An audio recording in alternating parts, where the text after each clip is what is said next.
কেমন আছেন? আমার সন্তান নিয়ে আসছি। সাহেব কিন্তু খুবই দুরন্তর মানুষ, সো তার দিকটা ভালো করে খেয়াল করো।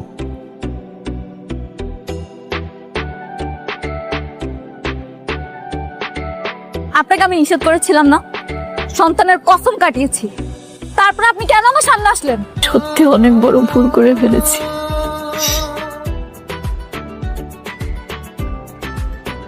এই হয়েছে কাহিনী।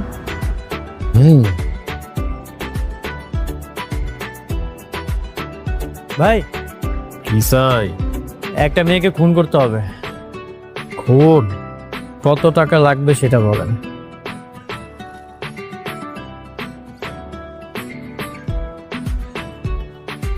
কি কি সমস্যা? ভাই কেন, কি হয়েছে? তোমাকে একটা জিনিস দেখাবো, তোমার কর্মফল। এক্ষুনি বাসায় এসো।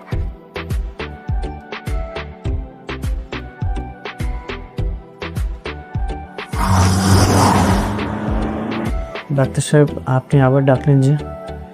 হ্যাঁ, ওনার ওয়াইফ মা হতে পারবে। আসলে ওনার কোনো ক্যান্সার হয়নি।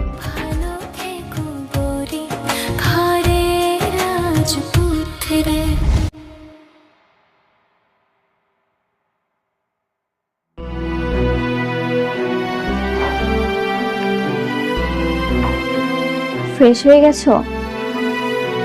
কি খাবে তুমি? নুডলস বানিয়ে এনে দিই? তুমি কি কখনো ভেবেছো মুরগির পা মাইক্রোস্কোপের নিচে কেমন দেখায়? প্রথমে আমরা মুরগির পা থেকে একটা ছোট স্যাম্পল নিই আর সেটাকে গ্লাস স্লাইডে রাখি, তারপর মাইক্রোস্কোপ ঠিক করে পারফেক্ট জুম সেট করি। এখন আমি দেখাতে যাচ্ছি এটা আসলে কেমন দেখায়, কিন্তু তার আগে 3 সেকেন্ডের মধ্যে লাইক আর সাবস্ক্রাইব করলে তোমার আর তোমার প্রিয় মানুষদের ভাগ্য আগামীকাল 100% ভালো হবে। দোয়া করলাম। 3, 2, 1। সবচেয়ে অদ্ভুত কোনো খাবার তুমি খেয়েছো কমেন্টে জানাও। ঠিক আছে, এখন দেখো মাইক্রোস্কোপের নিচে মুরগির পায়ে দেখা যায় চামড়া, টেক্সচার, ছোট ছোট স্কেল আর টিস্যু।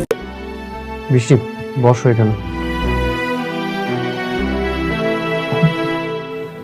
আচ্ছা একটা কথা বলো তো, তুমি আমাকে না বলে কেন ডাক্তারের কাছে গেছো? আমাকে বললেই তো আমি তোমাকে নিয়ে যেতাম। ভেবেছিলাম তুমি ব্যস্ত, এজন্য বলিনি। বৃষ্টি এমন চিন্তা আপনার কখনোই করবে না। আমার আবার কিসের ব্যস্ততা? আমার যত ব্যস্ততা আছে সবকিছু তোমাকে নিয়ে। ঠিক আছে, আর কোথাও তোমাকে না বলে যাব না। চল না। ডাক্তার তো নিশ্চয়ই বলেছে তুমি এখন মা হতে পারবে। যদি আমাদের সন্তান হয় তখন সন্তানের নামটা তোমার নামের সাথে মিলিয়ে রাখবো। কেমন হবে বৃষ্টি? তুমি খুশি তো? হ্যাঁ খুশি।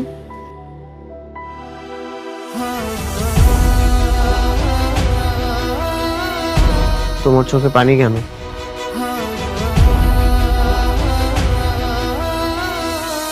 কই, এটা তো খুশির পানি। বৃষ্টি, হ্যাঁ বাবা। আসবো? হ্যাঁ আসো। বৃষ্টি, ও তুমি, হ্যাঁ তুমি অফিস থেকে কখন আসলে? এই তো কিছুক্ষণ আগে। আচ্ছা শুনো, আজকে রাতে আমার একটা প্রোগ্রাম আছে। কিসের প্রোগ্রাম বাবা? ওই যে আমাদের সবচেয়ে বড় প্রজেক্টটা আছে না, তার মালিক আনিসুর চৌধুরী, তার মেয়ের এঙ্গেজমেন্ট। আমাদের সবাইকে দাওয়াত দিয়েছে।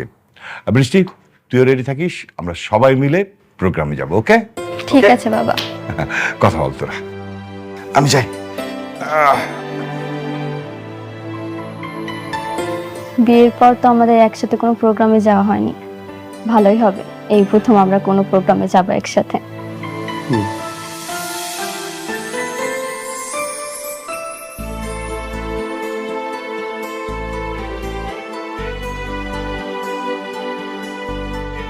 কিরে মা, কি করতেছস?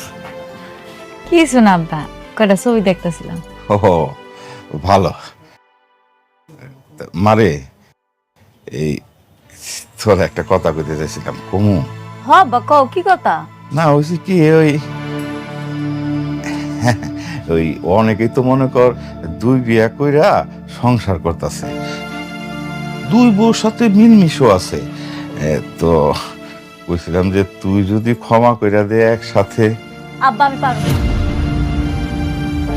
আমি আমার স্বামীর ভাগ অন্য কাউরে দিতে পারতাম না। তুই মাইনা না নিলে কি হইব? সে তো ঠিকই আর একটা বউ নিয়ে দিব্যি সংসার করতেছে। করতেছে, আমার পিঠ পিছে করতেছে, আমার সামনে তো আর করতেছে না। আমরা দুই সতীন মিলে এক লগে সংসার করুম জীবনে।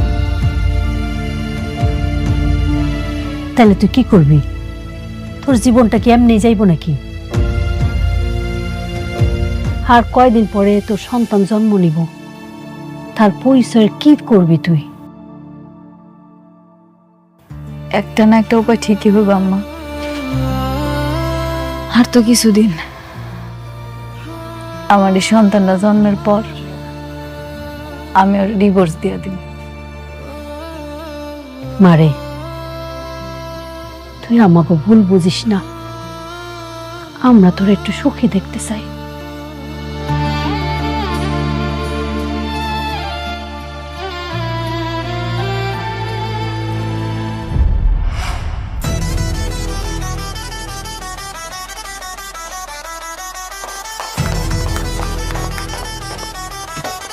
হ্যালো রকি সাহেব, আসুন আসুন। আসসালামু আলাইকুম। ওয়ালাইকুম। কেমন আছেন আপনি? ভালো, আপনার আসাতে আরো অনেক খুশি হলাম।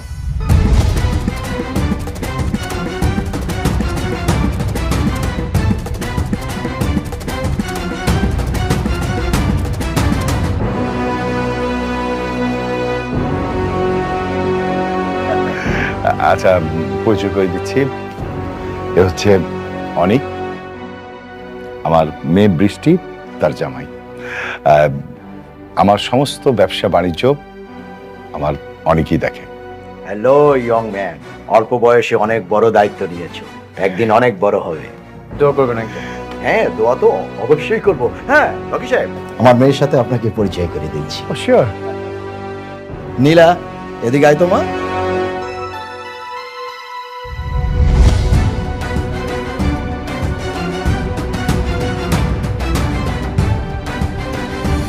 বাবা, হ্যাঁ, তুমি ওকে চিনো? ওকে ইনভাইট করছো তুমি?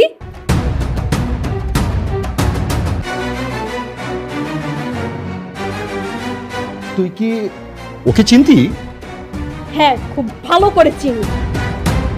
তোমাকে বলেছিলাম না, আমার জন্মদিনের সময় একটা ছেলে আমাকে থাপ্পড় মেরেছিল, এটাই সেই ছেলে। ওয়াইসি, এই সেই ছেলে? হ্যাঁ বাবা, একটা বস্তির মেয়ের জন্য আমার গায়ে থাপ্পড় মারে আর সেই দিনের জন্মদিনটা মাটি করে দেয়।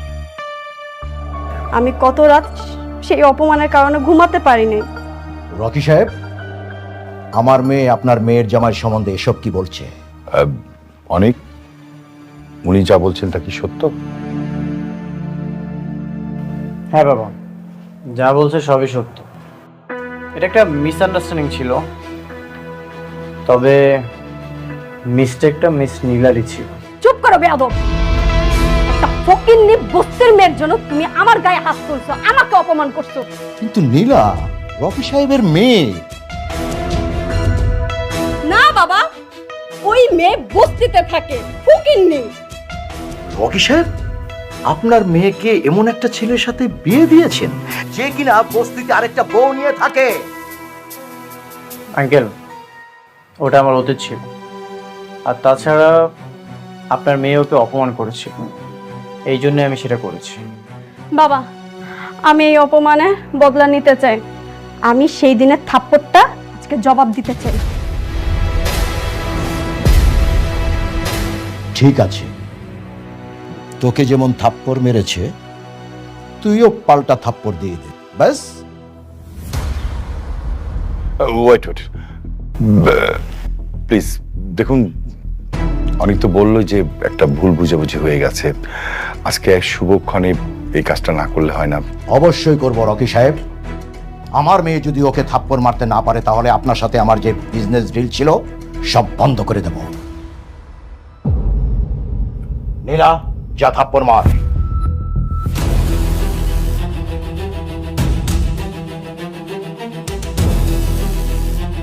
হাত ছাড়ো আমার।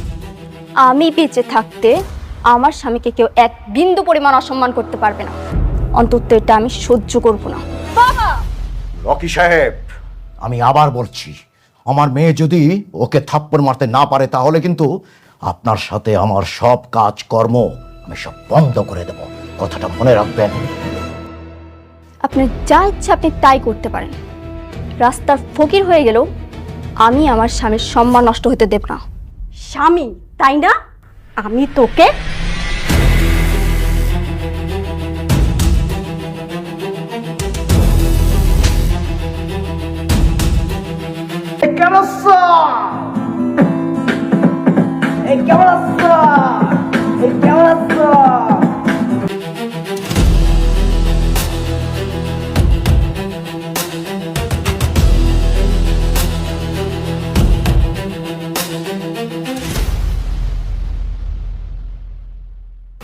বিজনেস বিজনেসের জায়গায়, আর আত্মসম্মান আত্মসম্মানের জায়গায়। আপনারা আমাদেরকে এখানে ইনভাইট করেছেন, আর ইনভাইট করে এনে আমাদেরকে অপমান না করলেও পারতেন। বৃষ্টি, চলো। দেখুন, আমি তো আপনাকে বলেছিলাম যে ছোটখাটো বিষয় নিয়ে এই ঝামেলাটা না করলেই পারতেন, শুনেন নাই। আসি, আসসালামু আলাইকুম।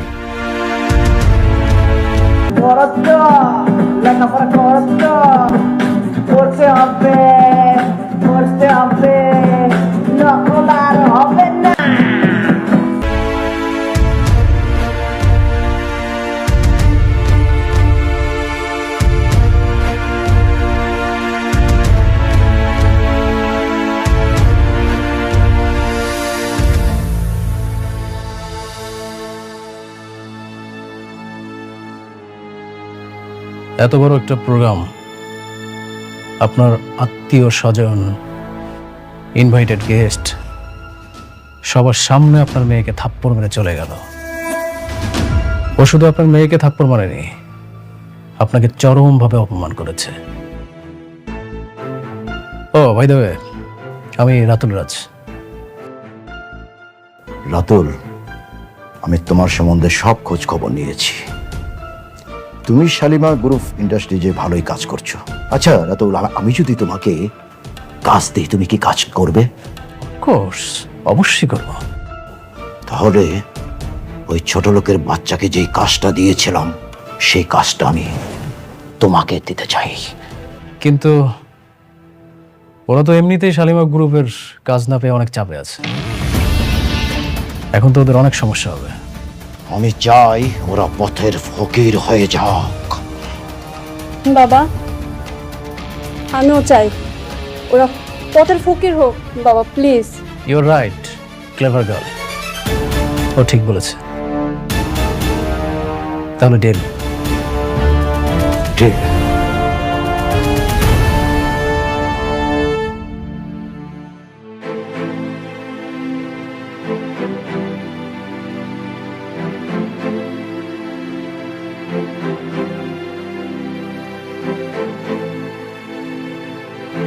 সরি বাবা, আমি সেখানে নিজেকে সামলাতে পারিনি। কেন সরি বলছিস?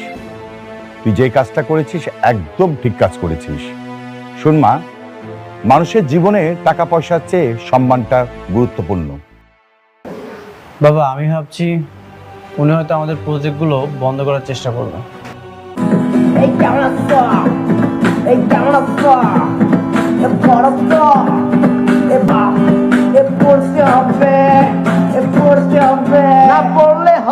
পারবে না, অলরেডি 60% কাজ ডান। ওরা আমাদের প্রজেক্ট বন্ধ করতে পারবে না। স্যার, একটা খারাপ খবর আছে। কি খবর? আনিস চৌধুরী আমাদের সকল প্রজেক্ট বাতিল করার নোটিশ দিচ্ছে।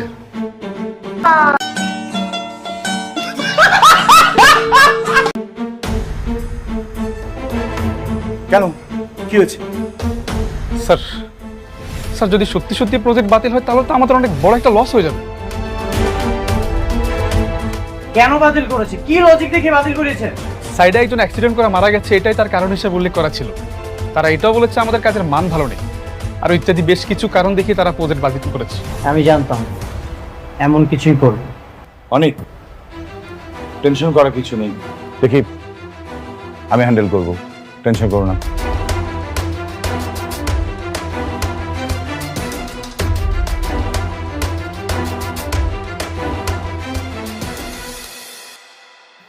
না, আমাদের ফকির হলে চলবে না, যেভাবে হোক আমাদের একটা উপায় খুঁজে বের করতে হবে। কিন্তু কি করবো বাবা, আমি তো ভাবতেই পারছি না। আপনি এতটা নড়বড়ে চুক্তি করেছেন, আমাদের পজিশন তো খুব ভালো ছিল, আমরা এটাকে খুব ইজিলি সলভ করতে পারতাম। হ্যাঁ, সেটাই আমার জীবনে চরম ভুল ছিল। আচ্ছা অনিক, বাবা, তোমাকে একটা কাজ করতে হবে। কি কাজ বাবা? না মানে আমি শুনলাম যে সালিমা বিল্ডার্স কিছু নতুন প্রজেক্ট ক্লায়েন্ট থেকে দেবে, তো তুমি ওখানে গিয়ে যদি প্রজেক্ট বের করে আনতে পারো তাহলে এই প্রজেক্টগুলো দেখিয়ে আমি ব্যাংক থেকে লোন নিতে পারবো। এই বিষয়টা অবশ্য আমি বৃষ্টি জানবে না, আমি বৃষ্টিকে বলবো না। কিন্তু বাবা, দেখো আমি জানি যে মেঘলা ওখানে জব করে, আমি না বৃষ্টিকে বললাম না, আমরা তিনজনের মধ্যে এই কথাটা গোপন থাকবে বাবা, এছাড়া আমি কোনো হয়ে দেখছি না। আর তাছাড়া আমাদের কোম্পানি এই কাজটা যদি না করে তাহলে ভীষণ বিপদের মধ্যে পড়ে যাবে। শালিমা বিল্ডার্স থেকে কি আমাদেরকে প্রজেক্ট দিবে? আর ওখানে তো মেঘলা আছে, ও নিশ্চয়ই কোনো না কোনো ঝামেলা করবে। বাবা আমার বিশ্বাস যে মেঘলা তোমাকে দেখলে অন্তত কোনো ঝামেলাই করবে না। তুমি যদি মেঘলাকে বুঝিয়ে বলতে পারো, আই হোপ যে ও রাজি হবে। কিন্তু বাবা খবরদার গরম মাথায় বলা যাবে না, খুব ঠান্ডাভাবে বলতে হবে। স্যার, উনি তো তার সন্তানকে অস্বীকার করেছে, এটা নিয়ে তাদের মধ্যে অনেকবার ঝামেলাও হয়েছে। এই মুহূর্তে এরকম একটা প্রস্তাব নিয়ে যাওয়া কি ঠিক হবে? দেখো সাবির, এছাড়া তো ওয়ে নাই। আমরা যদি কাজ না পাই তাহলে আমাদের কোম্পানি তো পথে বসে যাবে। বাবা আমার মনে হয় তোমার যাওয়া উচিত।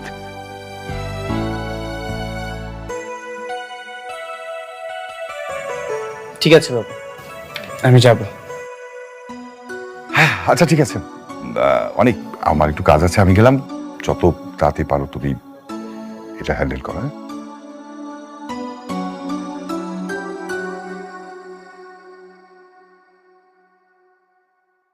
সাব্বির, চলো তাহলে আমরা যাই।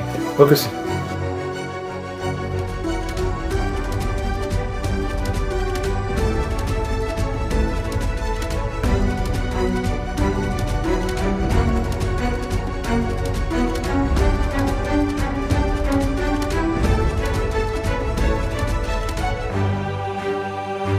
ভিতরে যাওয়া যাবে?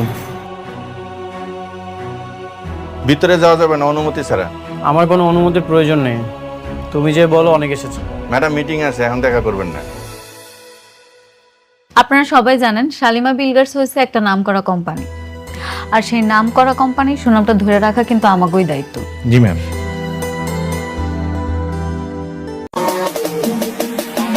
চলেন আজকে ভোট হয়ে যাক, বাংলাদেশে কার সাপোর্টার বেশি, মেসি না নেইমার?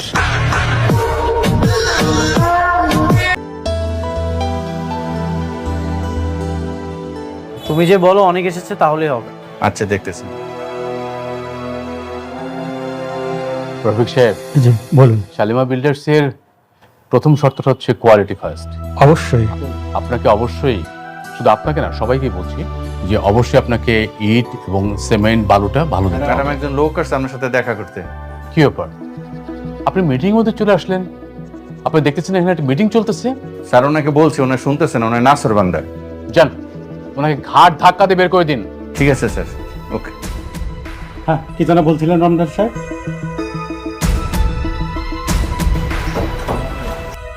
স্যার আপনার কথা বলছি, ম্যাডাম বলছে আপনাকে বের করে দিতে। তুমি আমার নাম বলেছো? জি। আমাকে বের করে দিতে বলেছে? ঠিক আছে, আমি কল দিচ্ছি। আচ্ছা কল দিয়ে দেখ।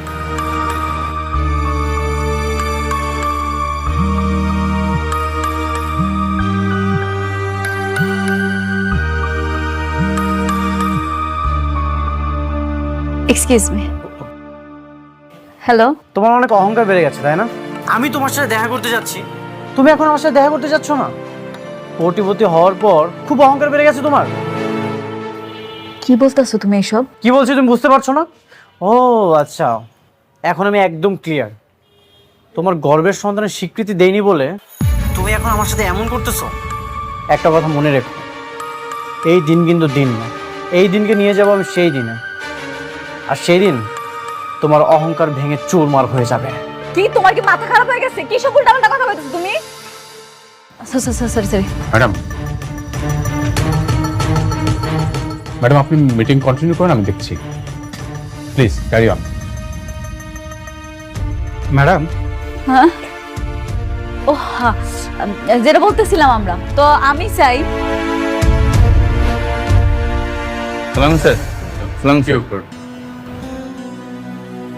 আপনাকে চলে যেতে বলা হয়েছে, আপনি এখন দাঁড়িয়ে আছেন কেন?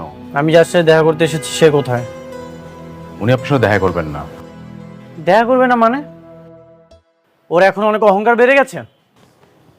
সালিমা বিল্ডার্স গ্রুপে যিনি মালিক, তাতে একটু অহংকার থাকতেই পারে অনিল সাহেব।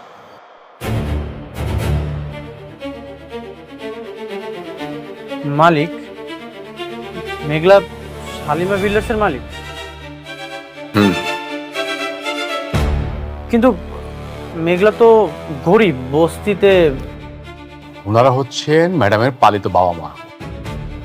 मैडम असल परिचय होच्छे देश का सबसे अमीर आदमी दोबारा जन्म लेकर 8 साल की उम्र में लौट आता है। सबसे पहला काम वह अपनी माँ के लिए फैसला करना चाहता है। वह अपनी माँ को बेवफा पिता से तलाक लेने के लिए मना लेता है। अंगूठा लगवाने के बाद वह तलाक का कागज अपने पिता के सामने रख देता है। ठीक है, अब यह रिश्ता खत्म हुआ, लेकिन माँ एक पूरे परिवार की खातिर तलाक लेने को तैयार नहीं होती। माँ, जो आदमी बदल चुका है उसे रोका नहीं जा सकता। अगर उसे जाना है तो जाने दो। जब उसका पिता चला जाता है, माँ चुपचाप अपनी बचाई हुई रकम निकालती है और कहती है यह 5000 फीस के लिए है और 800 बाकी खर्चों के लिए। वह बेटे को समझाती है अच्छे से पढ़ना, आगे चलकर कामयाब इंसान बनना। लड़का बाहर से तो मान जाता है, लेकिन जैसे ही माँ खाना बनाने जाती है वह सारे पैसे लेकर सीधे शेयर मार्केट के दफ्तर पहुंच जाता है। आंटी, मुझे शेयर खरीदना है। वह अपने सारे सिक्के काउंटर पर रख देता है। पिछले जन्म की यादों के सहारे वह एक ऐसी गोल्ड कंपनी का शेयर खरीदता है जो लगातार 10 दिन से गिर रहा था। वह सोचता है अब मैं पैसे कमाकर माँ को अच्छी जिंदगी दूंगा। तभी एक अमीर आदमी CEO वहाँ आता है और उसे समझाता है इस शेयर का कोई भविष्य नहीं है, पैसे वापस ले लो और घर जाओ। लड़का जवाब देता है आप नहीं समझते, विदेश में जल्द ही युद्ध होने वाला है, ये शेयर जरूर बढ़ेगा। CEO फिर भी उसे समझाने की कोशिश करता है, लेकिन लड़का अपने फैसले पर अड़ा रहता है। फिर वह कहता है ये शेयर सिर्फ बढ़ेगा ही नहीं, लगातार 10 दिन तक बढ़ेगा। अगर यकीन नहीं है तो शर्त लगा लो। CEO मुस्कुराता है क्या शर्त? लड़का कहता है अगर मैं जीत गया तो आप मेरी माँ से शादी करेंगे। सब हंस पड़ते हैं। तू सपना देख रहा है, लेकिन CEO मान जाता है ठीक है, अगर तुम हार गए तो आगे से माँ बाप के पैसे से शेयर मत खरीदना। तभी माँ वहाँ आ जाती है, बेटा तुम यहाँ क्या कर रहे हो? अगर मैं नहीं आती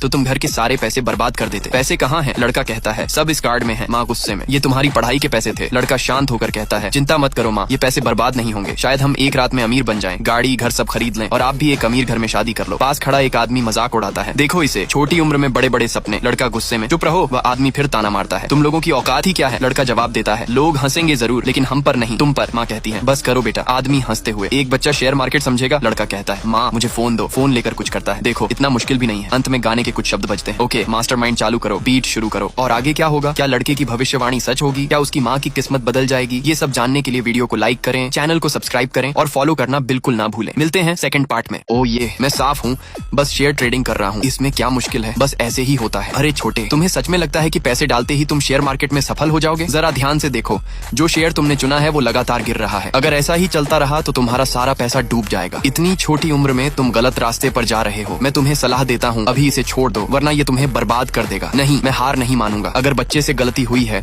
तो जिम्मेदारी मेरी है। पैसे खत्म हो गए तो क्या, मैं फिर से कमा लूंगी, चाहे मुझे कुछ भी करना पड़े। मैं अपने बच्चे को सबसे अच्छी शिक्षा दिलाऊंगी। वाह, अभी भी जिद कर रही हो? कुछ दिनों में तुम्हारे पास कुछ भी नहीं बचेगा, फिर तुम ही लोगों से मदद मांगती फिरोगी। और तब मेरे पास मत आना, कुछ दिनों की जरूरत नहीं, सिर्फ 3 मिनट में ये शेयर ऊपर जाएगा और तब मांगने वाला तुम होगे। अगर ऐसा है तो चलो एक शर्त लगाते हैं। क्या शर्त? अगर 3 मिनट में ये शेयर नहीं बढ़ा तो तुम दोनों माँ बेटे जिंदगी भर मेरे लिए काम करोगे। चलो मान लो। नहीं, मैं कर सकती हूँ, लेकिन मेरा बेटा नहीं। माँ कोई बात नहीं, मुझ पर भरोसा करो। और अगर तुम हार गए, हम हारेंगे। क्या तुम्हें सच में लगता है कि एक बच्चे का चुना शेयर पैसे कमा सकता है? अगर मैं हार गया तो मैं सबके सामने तुम्हारे सामने घुटने टेक दूंगा और वादा करूंगा कि आगे से तुम्हें देखते ही दूर हट जाऊंगा। कैसा रहेगा? ठीक है, पक्का। याद रखना, अगर तुम हार गए तो जिंदगी भर मेरे लिए काम करना पड़ेगा। और हाँ, तुम अपने बेटे को पढ़ाना चाहती थी ना, मैं इंतजाम कर सकता हूँ, लेकिन स्कूल नहीं, दरवाजे पर चौकीदारी करने के लिए। तुम बहुत बुरे हो। अचानक अनाउंसमेंट होता है, खुशखबरी, आज एक शेयर की कीमत तेजी से बढ़ी है, सभी निवेशक ध्यान दें। बढ़ गया, बढ़ गया। माँ, आज के बाद तुम्हें किसी के सामने झुकने की जरूरत नहीं। ये कैसे हो सकता है? मैंने कहा था ना हम जीतेंगे। हमने पैसे कमा लिए, कम से कम 10 लाख। 10 लाख, बहुत बढ़िया। अब मैं तुम्हें अच्छी पढ़ाई करवा सकती हूँ। तुम तो हमारे लिए किस्मत लेकर आए हो। लगता है बस किस्मत से सही हो गया। अब बेकार बात मत करो। शर्त के मुताबिक तुम्हें घुटने टेक कर माफी मांगनी होगी। घुटने टेक कर माफी मांगो। ये सब मजाक था। अरे बच्चे, ज्यादा अक्कड़ मत दिखा। तुम्हें लगता है मैं तुम्हारे सामने झुक जाऊंगा? तुम इसकी लायक नहीं हो। क्या तुम लोग वादा तोड़ रहे हो? हाँ, तो क्या कर लोगे? मैं तो अब तुम दोनों को सबक सिखाऊंगा। कोई है, इन दोनों को बाहर फेंक दो। रुको, आखिर आगे क्या होगा? क्या दुश्मन अपनी चाल में सफल होगा या फिर लड़का अपनी समझदारी से सबको हरा देगा? ये सब जानने के लिए वीडियो को लाइक करें, चैनल को सब्सक्राइब करें और फॉलो करना बिल्कुल ना भूलें। मिलते हैं पार्ट 3 में।